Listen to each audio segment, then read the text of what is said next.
오늘은 지하철 1호선 용산역 1번 출구로 나와 아파트와 상가가 밀집된 지역에 도착했습니다. 교통 중심지로 평가되는 용산은 아침부터 수많은 인파로 가득했는데요. 과연 윤석열 대통령 당선인의 선택을 받은 용산이 어떤 도시로 성장할지 기대감이 커졌습니다. 매물은 찾는 사람도 늘었고 물건도 많이 들어갔어요. 안 파겠다, 더 좋아질 것이다 라고 보기 때문에. 그래서 대부분 매수인들 또 매도인들 분들도 좀 긍정적으로 효과를 보고 있어요. 서울시 용산은 전자상가와 국방부 청사가 위치한 지역으로 군사적 요충지로 평가됩니다. 인근 주민은 물론 타 지역 사람들 사이에서도 인기가 많은데요. 다만 인근에 군사시설이 많은 탓에 각종 규제를 받아 사업이 진행되기 어려웠습니다. 하지만 예정된 호재는 여전히 투자자들의 관심을 끄는데요. 특히 대통령 집무실 이전이 확정되면서 지지부진했던 사업이 속도를 낼 가능성이 높아졌습니다. 용산은 서울 3도심 중앙에 위치해 명당으로 꼽히죠. 서울 지역 내 어디로든 이동이 편리해 직주 근접 실현이 가능합니다. 지하철 1호선 용산역과 4호선 6호선 삼각지역, 6호선 효창공원 앞역 등 교통이 편리한데요. 특히 KTX 활용이 가능한 것도 큰 장점이죠. 차량을 이동할 때도 한강대로와 마포대교, 올림픽대교, 원효대교를 통해 도심과 수도권을 빠르게 이동할 수 있습니다. 여기에 수도권 광역 급행철도까지 들어서 더욱 편리한 교통 인프라가 형성될 전망입니다. 국토교통부는 올 3월 GTX B 노선 중 용산에서 상봉 구간 기본 계획을 확정 고시했죠. 해당 노선은 인천대 입구부터 남양주 마석까지 운행하는 노선으로 용산역과 서울역, 청량리, 상봉 등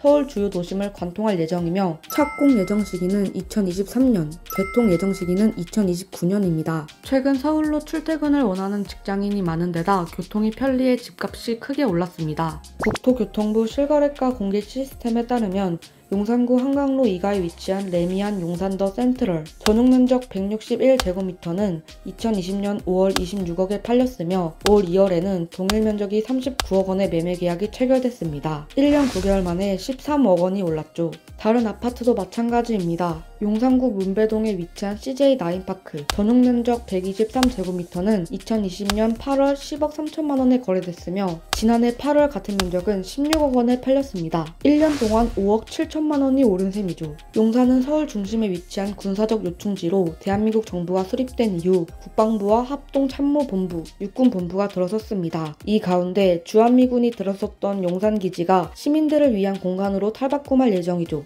미군 기지를 300만 제곱미터 규모 공원으로 조성하고 각종 복합시설을 유치할 계획입니다. 용산 민족공원 사업은 2019년부터 시작돼 2027년까지 단계적으로 완성할 예정인데요. 사업비만 무려 1조 2천억 원입니다. 용산구는 용산 지구단위 계획과 연계해 총 895만 제곱미터에 달하는 부지를 개발할 계획이죠. 미군 기지를 전부 공원으로 조성하면 도보로 10분 이내 거리에 지하철역만 9개가 인접한 대규모 공원으로 바뀝니다. 용산 공원뿐만 아니라 서울 종로구에 위치한 교육청이 용산으로 이전하는데요. 현재 서울시 교육청은 노후된 시설과 협소한 업무 공간으로 운영에 어려움을 겪었습니다. 이에 교육청은 용산구 수도여고 자리에 청사를 이전하기로 결정했죠. 신규 교육청은 연면적 39,937제곱미터, 지하 3층에서 지상 6층 규모로 설계돼 2024년 준공을 목표로 사업이 진행 중입니다. 아울러 용산국제업무지구도 기대되는 호재로 꼽히는데요. 해당 사업은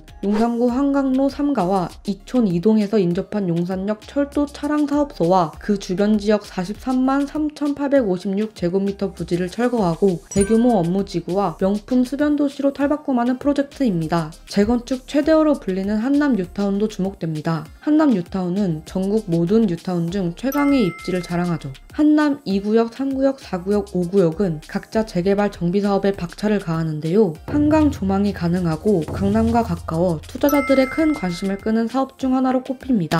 용산이 핫플레이스로 떠오른 건 대통령 집무실 이전이 확정되면서입니다. 윤 당선인은 지난달 20일 국민과의 소통 강화를 위해 집무실을 용산으로 이동하기로 결정했는데요. 그는 용산 국방부와 합참구역은 국가안보지휘시설 등을 갖춰 경호 조치에 수반되는 시민 불편도 거의 없다며 용산은 군사시설 보호를 전제로 개발이 진행돼 청와대가 이전하더라도 추가적인 규제는 없다고 말했습니다. 대통령 집무실이 오면서 상업적으로, 문화적으로 시민들이 사용할 수 있는 지역적인 이점이 부각돼서 이게 가격이 반영될 거라고 봐요. 평당 1억 정도는 무상 무난히 돌파할 거라고 봅니다. 대통령 집무실 용산 이전이 결정되자 인근 주민들의 기대감이 커졌습니다. 용산공원을 포함한 인근 정비 사업이 빠르게 진행되고 치안도 보장되면서 주거 환경이 훨씬 개선될 가능성이 높기 때문이죠. 집값 변동률도 눈에 띕니다. 한국부동산원에 따르면 집무실 이전 확정 이후 7주 만에 하락세를 멈춰 상승 전환했고 지난달 기준으로 0.03% 상승률을 기록했습니다. 집무실이 이전되면 주변 상권도 활성화될 것이라는 의견도 나오고 있는데요. 상업용 부동산 데이터 전문 기업 알스케어가 용산시대 개막에 따른 상업용 부동산 시장 영향에 대해 진행한 설문조사 결과에 따르면 응답자 10명 중 6명이 집무실 이전이 상권에 긍정적인 효과를 초래할 것이라고 답했습니다. 긍정적인 이유 중 유동인구 증가가 30.8%로 가장 많았습니다.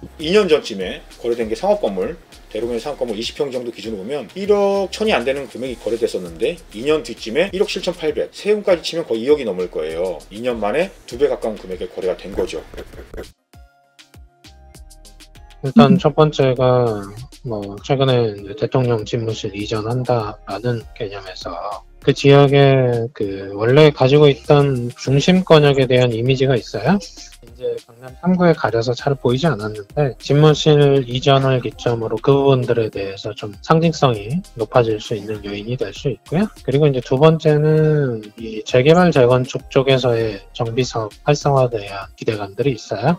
지금 서울시도 그렇고 정부도 그렇고 그리고 이제 용산구 쪽에 이제 한남동 일대 고급 빌라 있는 쪽도 그렇고 그쪽에서의 이제 개발 압력들이 높아지는 거죠. 그게 이제 두 번째 이슈로 볼 수 있고 세 번째로는 그동안 이제 지지부진하던 용산 국제업무지구 개발 계획들에 대한 청사진들이 차기 정부에서 구체화될 가능성이 높다 정도로 보면 될 것 같아요. 대통령 집무실 이전이 확정된 용산은 교통 인프라 등 주거 환경이 개선될 것으로 보이며 민족공원과 한남 뉴타운 등 지지부진했던 사업에 속도를 낼 가능성이 높아졌습니다. 개발이 제한된 구역을 제외하면 중장기적으로 긍정적인 부분이 많아 지역 프리미엄이 더해지면서 상징성도 높아질 것으로 예상됩니다.